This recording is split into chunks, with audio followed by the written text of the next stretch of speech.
ಎಲ್ಲ ಪ್ರೀತಿಯ ವಿದ್ಯಾರ್ಥಿಗಳಿಗೆ ನಮಸ್ಕಾರ, ಸ್ವಾಗತ.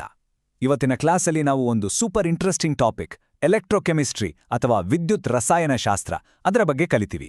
ನಿಮ್ಮ ಟಿವಿ ರಿಮೋಟಿಂದ ಶುರು ಮಾಡಿ ನಿಮ್ಮ ಮೊಬೈಲ್ ಫೋನ್, ಕಾರ್ ಬ್ಯಾಟರಿವರೆಗೆ ಇದು ಎಲ್ಲಿ ನೋಡಿದ್ರೂ ಇದೆ. ಎಕ್ಸಾಮ್ಗೆ ಇಂಪಾರ್ಟೆಂಟ್ ಅನ್ನೋಕ್ಕಿಂತ ಜಾಸ್ತಿ ಇದು ತುಂಬಾ ಫ್ಯಾಸಿನೇಟಿಂಗ್ ಆಗಿದೆ. ಸೊ ರೆಡಿನಾ? ಬನ್ನಿ ಶುರು ಮಾಡೋಣ. ನಿಮಗೆ ಯಾವಾಗಲಾದ್ರೂ ಯೋಚನೆ ಬಂದಿದೆಯಾ, ಹೇಗೆ ಒಂದು ಚಿಕ್ಕ ಕೆಮಿಕಲ್ ರಿಯಾಕ್ಷನ್ ನಿಮ್ಮ ಮೊಬೈಲ್ ಫೋನ್ನ ಚಾರ್ಜ್ ಮಾಡುತ್ತೆ ಅಥವಾ ಒಂದು ಕಾರ್ನ ಸ್ಟಾರ್ಟ್ ಮಾಡುತ್ತೆ? ಹೇಗೆ ಸಾಧ್ಯ ಇದು? ವೆಲ್, ಈ ಪ್ರಶ್ನೆಯ ಉತ್ತರನೇ ನಮ್ಮ ಎಲೆಕ್ಟ್ರೋಕೆಮಿಸ್ಟ್ರಿ. ಈ ಹೋಲ್ ಚಾಪ್ಟರ್ ಈ ಒಂದು ಪ್ರಶ್ನೆಯ ಸುತ್ತಾನೇ ತಿರುಗುತ್ತೆ. Let's find out. Okay, so ಇವತ್ತು ಏನೆಲ್ಲ ಕಲಿತೀವಿ ಅಂತ ಒಂದು ಕ್ವಿಕ್ ಲುಕ್ ನೋಡಿ. ಮೊದಲು ಎಲೆಕ್ಟ್ರೋಲಿಟಿಕ್ ಕಂಡಕ್ಟೆನ್ಸ್ನ ಬೇಸಿಕ್ಸ್, ಆದಮೇಲೆ ಮೋಲರ್ ಕಂಡಕ್ಟೆನ್ಸ್ ಆ್ಯಂಡ್ ಕಾನ್ಸಂಟ್ರೇಷನ್, ನಂತರ electrochemical cells and how they work, ಮತ್ತೆ Nernst equation, and finally batteries and the famous Faraday's laws. ರೆಡಿನಾ? Let's jump into the first topic. Alright, first stop, basics of electrolytic conductance. ನೋಡಿ, metal ವೈರ್ಸ್ನಲ್ಲಿ current ಎಂದ್ರೆ ಎಲೆಕ್ಟ್ರಾನ್ಸ್ನ ಫ್ಲೋಟಿವ್ ಆಗೋದು ಅಂತ ನಮಗೆಲ್ಲ ಗೊತ್ತು, ರೈಟ್? ಆದರೆ ಒಂದು ಲಿಕ್ವಿಡ್ ಒಂದು ಸೊಲ್ಯೂಷನ್ನಲ್ಲಿ ಹೇಗೆ ಕರೆಂಟ್ ಪಾಸ್ ಆಗುತ್ತೆ, ಅದರ ಬಿಹೈಂಡ್ ಇರುವ ಸೈನ್ಸ್ ಅನ್ನು ನಾವು ಈ ಸೆಕ್ಷನ್ನಲ್ಲಿ ಅರ್ಥ ಮಾಡ್ಕೊಳ್ಳೋಣ. Okay, let's start with a definition. It is defined as the resistance in ohm of a conductor having length equal to 1 centimeter and 1 centimeter square area of cross section. The SI unit is ohm meter. Ohm meter. Simple ಆಗಿ ಹೇಳಬೇಕು ಅಂದ್ರೆ, imagine ಮಾಡಿ ಒಂದು perfect 1 centimetre cube. ಆ cube ಎಷ್ಟು resistance offer ಮಾಡುತ್ತೋ ಅದನ್ನೇ ನಾವು resistivity R specific resistance ಅಂತ ಕರೆಯೋದು. ಒಂದು ಇಂಪಾರ್ಟೆಂಟ್ ಪಾಯಿಂಟ್ ನೆನ್ಪಿಟ್ಕೊಳ್ಳಿ, ರೆಸಿಸ್ಟಿವಿಟಿ ಒಂದು ಮಟೀರಿಯಲ್ನ ಸಿಗ್ನೇಚರ್ ಥರ. ಒಂದು ಸಣ್ಣ ಕಾಪರ್ ವೈರ್ ಇರಲಿ, ಒಂದು ದೊಡ್ಡ ಕಾಪರ್ ಶೀಟ್ ಇರಲಿ, ಅದರ ರೆಸಿಸ್ಟಿವಿಟಿ ಚೇಂಜ್ ಆಗಲ್ಲ. ಇಟ್ಸ್ ಅನ್ ಇಂಟ್ರೆನ್ಸಿಕ್ ಪ್ರಾಪರ್ಟಿ, ಅಂದರೆ ಅದು ಸೈಜ್, ಶೇಪ್ ಮೇಲೆ ಡಿಪೆಂಡ್ ಆಗಲ್ಲ. ಓಕೆ, ಸೊ ರೆಸಿಸ್ಟಿವಿಟಿಗೆ ರಿಲೇಟೆಡ್ ಆಗಿರೋ ಕೆಲವು ಇಂಪಾರ್ಟೆಂಟ್ ಟರ್ಮ್ಸ್ ನೋಡೋಣ. First, conductance. ಇದು ತುಂಬ simple. It's just the opposite of resistance. Resistance ಜಾಸ್ತಿ ಇದ್ರೆ ಕಂಡಕ್ಟೆನ್ಸ್ ಕಮ್ಮಿ. ಈಸಿ ಅಲ್ವಾ? Next, specific conductance or conductivity.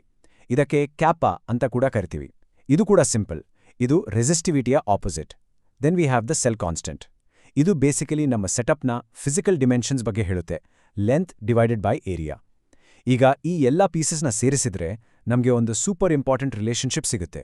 Conductivity kappa is equal to conductance times the cell constant. ಈ ಫಾರ್ಮುಲಾನ ಜ್ಞಾಪಕ ಇಟ್ಕೊಳ್ಳಿ. It's very useful. Okay, let's move on. Section 2, molar conductance and concentration. ನೋಡಿ, conductivity ತುಂಬಾ ಯೂಸ್ಫುಲ್, ನೋ ಡೌಟ್. ಆದರೆ ಅದರಲ್ಲಿ ಒಂದು ಚಿಕ್ಕ ಪ್ರಾಬ್ಲಮ್ ಇದೆ. ಇಮ್ಯಾಜಿನ್ ಮಾಡಿ, ನಾನೊಂದು ಸೊಲ್ಯೂಷನ್ಗೆ ಇನ್ನೂ ಸ್ವಲ್ಪ ನೀರು ಸೇರಿಸ್ದೆ, ಡೈಲ್ಯೂಟ್ ಮಾಡಿದೆ. ಏನಾಗುತ್ತೆ? ಕಾನ್ಸಂಟ್ರೇಷನ್ ಚೇಂಜ್ ಆಯಿತು ಅಲ್ವಾ? ಹೇಗಾದರೆ ನಾನು ಬೇರೆ ಬೇರೆ ಕಾನ್ಸಂಟ್ರೇಷನ್ ಇರುವ ಸೊಲ್ಯೂಷನ್ಸ್ನ ಸರಿಯಾಗಿ ಕಂಪೇರ್ ಮಾಡೋದು? ಇಲ್ಲಿ ಮೋಲಾರ್ ಕಂಡಕ್ಟೆನ್ಸ್ ಪಿಕ್ಚರ್ಗೆ ಬರುತ್ತೆ. ಇದು ನಮಗೆ ಫೇರ್ ಕಂಪ್ಯಾರಿಸನ್ ಮಾಡೋಕೆ, ಆಪಲ್ಸ್ ಟು ಆಪಲ್ಸ್ ಕಂಪ್ಯಾರಿಸನ್ ಮಾಡಲಿಕ್ಕೆ ಹೆಲ್ಪ್ ಮಾಡುತ್ತೆ. Alright, here's the formal definition. Molar conductance increases with dilution. It happens because the total volume V of a solution containing 1 gram mole of electrolyte also increases. So, ಇದರ ಅರ್ಥ ಏನು? ಒಂದು simple analogy ಕೊಡ್ತೀನಿ. ಒಂದು party ನಡೀತಿದೆ ಒಂದು ಚಿಕ್ಕ ರೂಮ್ನಲ್ಲಿ. ತುಂಬ ಜನ ಇದ್ದಾರೆ, ಮೂವ್ ಮಾಡೋಕೆ ಜಾಗನೇ ಇಲ್ಲ, ಕರೆಕ್ಟಾ? ಈಗ ಅದೇ ಜನರನ್ನು ಒಂದು ದೊಡ್ಡ ಹಾಲ್ಗೆ ಶಿಫ್ಟ್ ಮಾಡಿದರೆ ಎಲ್ಲರೂ ಫ್ರೀಯಾಗಿ ಮೂವ್ ಆಗ್ಬೋದಲ್ವಾ? ಎಕ್ಸಾಕ್ಟ್ಲಿ. ಸೊಲ್ಯೂಷನ್ನಲ್ಲಿ ಕೂಡ ಹಾಗೆ. ನಾವು ಡೈಲ್ಯೂಟ್ ಮಾಡಿದಾಗ, ಅಂದರೆ ನೀರು ಸೇರಿಸಿದಾಗ, ಅಯಾನ್ಸ್ಗೆ ಮೂವ್ ಆಗೋಕೆ ಹೆಚ್ಚು ಜಾಗ ಸಿಗುತ್ತೆ. ಅವುಗಳ ಮಧ್ಯೆ ಇರುವ ಅಟ್ರಾಕ್ಷನ್ ಕಮ್ಮಿ ಆಗುತ್ತೆ, ಸೊ ಅವು ಇನ್ನೂ ಫಾಸ್ಟಾಗಿ ಮೂವ್ ಆಗುತ್ತವೆ. And that's why molar conductance ಜಾಸ್ತಿ ಆಗುತ್ತೆ. ನಾವು ಈ ಗ್ರಾಫ್ ನೋಡಿ, ಇದು ಒಂದು ಸ್ಟೋರಿನೇ ಹೇಳ್ತಿದೆ. ನಮಗೆ ಇಲ್ಲಿ 2 ಮೇನ್ ಕ್ಯಾರೆಕ್ಟರ್ಸ್ ಇದ್ದಾರೆ, strong electrolytes and weak electrolytes. ಈ ಸ್ಟ್ರೈಟ್ ಲೈನ್ ಇದೆಯಲ್ಲ, ಅದು strong electrolyte, like salt, NaCl. ನೀರಿಗೆ ಹಾಕಿದ ಕ್ಷಣ 100% ಅಯಾನ್ಸ್ ಆಗಿ ಬ್ರೇಕ್ ಆಗ್ಬಿಡುತ್ತೆ. ಸೊ ನಾವು ಡೈಲ್ಯೂಟ್ ಮಾಡಿದ್ರೆ ಕಂಡಕ್ಟೆನ್ಸ್ ಸ್ವಲ್ಪ ಇಂಪ್ರೂವ್ ಆಗುತ್ತೆ ಅಷ್ಟೇ. But look at this curve. ಇದು ವೀಕ್ ಎಲೆಕ್ಟ್ರೋಲೈಟ್, ಆಸಿಟಿಕ್ ಆಸಿಡ್ ಥರ. ಇವು ಸ್ವಲ್ಪ ಲೇಜಿ, ಮೊದಲಲ್ಲಿ ಹೆಚ್ಚು ಅಯಾನ್ಸ್ ಪ್ರೊಡ್ಯೂಸ್ ಮಾಡಲ್ಲ. ಆದರೆ ನಾವು ನೀರು ಹಾಕ್ತಾ ಹಾಕ್ತಾ ಹಾಕ್ತಾ ಸಡನ್ಲಿ ಅವು ಬ್ರೇಕ್ ಆಗೋಕೆ ಶುರುವಾಗುತ್ತವೆ ಆ್ಯಂಡ್ ಬೂಮ್, ಕಂಡಕ್ಟೆನ್ಸ್ ಶಾರ್ಪ್ ಆಗಿ ಜಾಸ್ತಿ ಆಗುತ್ತೆ. That's the difference.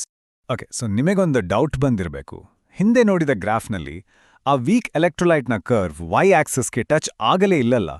ಹೇಗಾದ್ರೆ ಅದರ maximum conductance or conductance at infinite dilution value ಹೇಗೆ ಸಿಗುತ್ತೆ? Excellent question. And the answer is Kohlrausch's law. ಈ ಲಾ ಏನು ಹೇಳುತ್ತೆ ಅಂದರೆ, ಇಟ್ಸ್ ವೆರಿ ಲಾಜಿಕಲ್ ಆ್ಯಕ್ಚುಲಿ. ಒಂದು ಟೀಮ್ನ ಟೋಟಲ್ ಸ್ಟ್ರೆಂತ್ ಅದರ ಎಲ್ಲ ಇಂಡಿವಿಜುವಲ್ ಪ್ಲೇಯರ್ಸ್ನ ಸ್ಟ್ರೆಂತ್ನ ಸಮ್ಗೆ ಈಕ್ವಲ್ ಇರುತ್ತೆ. ಸರಿಯಾ? ಹಾಗೆ ಒಂದು ಎಲೆಕ್ಟ್ರೋಲೈಟ್ನ ಟೋಟಲ್ ಮೋಲಾರ್ ಕಂಡಕ್ಟನ್ಸ್, ಅದರಲ್ಲಿರುವ positive ion, cation and negative ion, anion ನ ಇಂಡಿವಿಜುವಲ್ ಕಂಡಕ್ಟೆನ್ಸಸ್ನ ಸಮ್ಗೆ ಈಕ್ವಲ್ ಇರುತ್ತೆ. It's that simple. ಸೊ ಇದನ್ನ ಯೂಸ್ ಮಾಡಿ ನಾವು ಆ ಮಿಸ್ಸಿಂಗ್ ವ್ಯಾಲ್ಯೂನ ಈಸಿಲಿ ಕ್ಯಾಲ್ಕುಲೇಟ್ ಮಾಡ್ಬೋದು. ಓಕೆ, ಸಾಕಷ್ಟು ಥಿಯರಿ ಆಯಿತು. ಈಗ let's get to the fun part, the real world application, electrochemical cells. ಇದರ ಇನ್ನೊಂದು ಹೆಸರೇನು ಗೊತ್ತಾ? ಬ್ಯಾಟರೀಸ್. ಎಸ್, ಕೆಮಿಕಲ್ ಎನರ್ಜಿನ ಎಲೆಕ್ಟ್ರಿಕಲ್ ಎನರ್ಜಿಯಾಗಿ ಹೇಗೆ ಕನ್ವರ್ಟ್ ಮಾಡೋದು ಅಂತ ನಾವಿಲ್ಲಿ ಕಲಿತೀವಿ. This is where the magic happens. First things first, the definition. An electrochemical cell is defined as a system consisting of two metallic electrodes dipping into the same or different electrolytes. So basically, on the battery ಮಾಡೋ recipe ಏನೋ ತುಂಬಾ simple. ನಮಗೆ ಎರಡು metal rods ಬೇಕು, ಇವನ್ನ electrodes ಅಂತ ಕರಿತೀವಿ. And ನಮಗೆ ಒಂದು ಸ್ಪೆಷಲ್ ಲಿಕ್ವಿಡ್ ಬೇಕು, ಅ ಸೊಲ್ಯೂಷನ್ ವಿತ್ ಅಯಾನ್ಸ್, ಇದನ್ನ ಎಲೆಕ್ಟ್ರೋಲೈಟ್ ಅಂತ ಕರಿತೀವಿ. ಇವನ್ನ ಕರೆಕ್ಟಾಗಿ ಜೋಡಿಸಿದ್ರೆ ಆಯ್ತು. That's the basic blueprint for every single battery in the world. Okay, ಈ ಸೆಲ್ಸ್ನಲ್ಲಿ ಎರಡು main types. First, galvanic cell. ಇದು ನಮಗೆ ಕರೆಂಟ್ ಕೊಡುತ್ತೆ. Think of it like water flowing downhill. ಅದಕ್ಕೆ ಅದೇ ನಡೆಯುತ್ತೆ, ಎಫರ್ಟ್ ಬೇಕಾಗಿಲ್ಲ. This is a spontaneous reaction. ಇನ್ನೊಂದು ಕಡೆ ಇದೆ ಇಲೆಕ್ಟ್ರೋಲಿಟಿಕ್ ಸೆಲ್. ಇದು ಉಲ್ಟಾ. ಇದು ಕರೆಂಟ್ನ ಯೂಸ್ ಮಾಡಿಕೊಡುತ್ತೆ to make a reaction happen. ಇದನ್ನ think of it like pumping water uphill. Effort ಬೇಕು. This is non spontaneous. ಇದೆರಡರ ಡಿಫ್ರೆನ್ಸ್ ಎಕ್ಸಾಮ್ಗೆ ತುಂಬಾ ಇಂಪಾರ್ಟೆಂಟ್. ಗ್ಯಾಲ್ವಾನಿಕ್ ಸೆಲ್ಗೆ ಒಂದು ಪರ್ಫೆಕ್ಟ್ ಎಕ್ಸಾಂಪಲ್ ಅಂದರೆ ಈ ಡ್ಯಾನಿಯಲ್ ಸೆಲ್. ಸ್ಕ್ರೀನ್ ಮೇಲೆ ನೋಡಿ, ಒಂದು ಲೆಫ್ಟ್ ಸೈಡ್ಗೆ ನಮಗೆ ಜಿಂಕ್ ರಾಡ್ ಇದೆ, ಜಿಂಕ್ ಸಲ್ಫೇಟ್ ಸೊಲ್ಯೂಷನ್ನಲ್ಲಿ. On the right copper rod ಇದೆ, ಕಾಪರ್ ಸಲ್ಫೇಟ್ ಸೊಲ್ಯೂಷನ್ನಲ್ಲಿ. ಈ ಎರಡೂ ಹಾಫ್ ಸೆಲ್ಸ್ನ ಕನೆಕ್ಟ್ ಮಾಡೋದು ಈ ಯು ಶೇಪ್ ಟ್ಯೂಬ್, ಇದರ ಹೆಸರು ಸಾಲ್ಟ್ ಬ್ರಿಡ್ಜ್. ಈ ಸಾಲ್ಟ್ ಬ್ರಿಡ್ಜ್ ಇಲ್ಲದೇ ಇದ್ರೆ ಸೆಲ್ ವರ್ಕ್ ಆಗೋದೇ ಇಲ್ಲ. ಇದು ಸರ್ಕ್ಯೂಟ್ನ ಕಂಪ್ಲೀಟ್ ಮಾಡುತ್ತೆ and it maintains the electrical neutrality. It's the unsung hero of the. So ಏನ್ ಆಕ್ಚುಲಿ ನಡೀತಾ ಇದೆ inside this cell? Let's see. At the anode, zinc atoms ಎಲೆಕ್ಟ್ರಾನ್ಸ್ನ ಲೂಸ್ ಮಾಡ್ಕೊಳ್ಳುತ್ತವೆ ಆ್ಯಂಡ್ Zn+ ಅಯಾನ್ಸ್ ಆಗಿ ಸೊಲ್ಯೂಷನ್ಗೆ ಹೋಗ್ತವೆ. This process is called oxidation. ಈ lose ಆದ ಎಲೆಕ್ಟ್ರಾನ್ಸ್ ಅವು ಎಕ್ಸ್ಟರ್ನಲ್ ವೈರ್ ಮೂಲಕ ಟ್ರಾವೆಲ್ ಮಾಡಿ ಕ್ಯಾಥೋಡ್ ಕಡೆ ಹೋಗ್ತವೆ. ಅಲ್ಲೇನಾಗುತ್ತೆ? ಸೊಲ್ಯೂಷನ್ನಲ್ಲಿ ಇರೋ Cu+ ಅಯಾನ್ಸ್ ಈ ಎಲೆಕ್ಟ್ರಾನ್ಸ್ನ ಕ್ಯಾಚ್ ಮಾಡ್ಕೊಳ್ಳುತ್ತವೆ ಆ್ಯಂಡ್ ಸಾಲಿಡ್ ಕಾಪರ್ ಆಗಿ ಡಿಪಾಸಿಟ್ ಆಗುತ್ತವೆ. And this is called reduction. ನೆನಪಿಟ್ಕೊಳ್ಳಿ ಆ famous phrase oil rig. Oxidation is loss of electrons, reduction is gain of electrons. ಪ್ರತಿ ಸಲ ಈ ಸೆಲ್ನ ಡೈಗ್ರಾಮ್ ಡ್ರಾ ಮಾಡೋದು ತುಂಬ ಟೈಮ್ ಕನ್ಸ್ಯೂಮಿಂಗ್ ಅಲ್ವಾ? So chemists invented a shorthand, ಒಂದು code. For the Daniell cell it looks like this: zinc/zinc2+/Cu2+/Cu. ಈಗ ಇದನ್ನ ಡಿಕೋಡ್ ಮಾಡೋಣ. ಈ ಸಿಂಗಲ್ ವರ್ಟಿಕಲ್ ಲೈನ್ ಅಂದ್ರೆ ಒಂದು phase boundary, like a solid rod in a liquid solution. ಈ double vertical line ಅದು ನಮ್ಮ ಸಾಲ್ಟ್ ಬ್ರಿಡ್ಜ್. ಆ್ಯಂಡ್ ಒಂದು simple rule to remember: anode is always written on the left, cathode is always on the right. Easy. Okay, great. ನಾವು ಸೆಲ್ನ construct ಮಾಡೋದು ಹೇಗೆ ಅಂತ ಕಲ್ತ್ವಿ.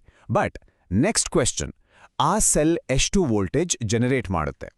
ಈ ವೋಲ್ಟೇಜ್ನ ನಾವು technically EMF or electromotive force ಅಂತ ಕರಿತೀವಿ. ನಾವು ಟೆಕ್ಸ್ಟ್ ಬುಕ್ ಕಂಡೀಷನ್ಸ್ನಲ್ಲಿ ಇದನ್ನ ಕ್ಯಾಲ್ಕುಲೇಟ್ ಮಾಡೋದು ಈಸಿ. ಬಟ್ ರಿಯಲ್ ಲೈಫ್ನಲ್ಲಿ ಟೆಂಪ್ರೇಚರ್, ಕಾನ್ಸಂಟ್ರೇಷನ್ ಎಲ್ಲ ಚೇಂಜ್ ಆಗ್ತಾ ಇರುತ್ತೆ.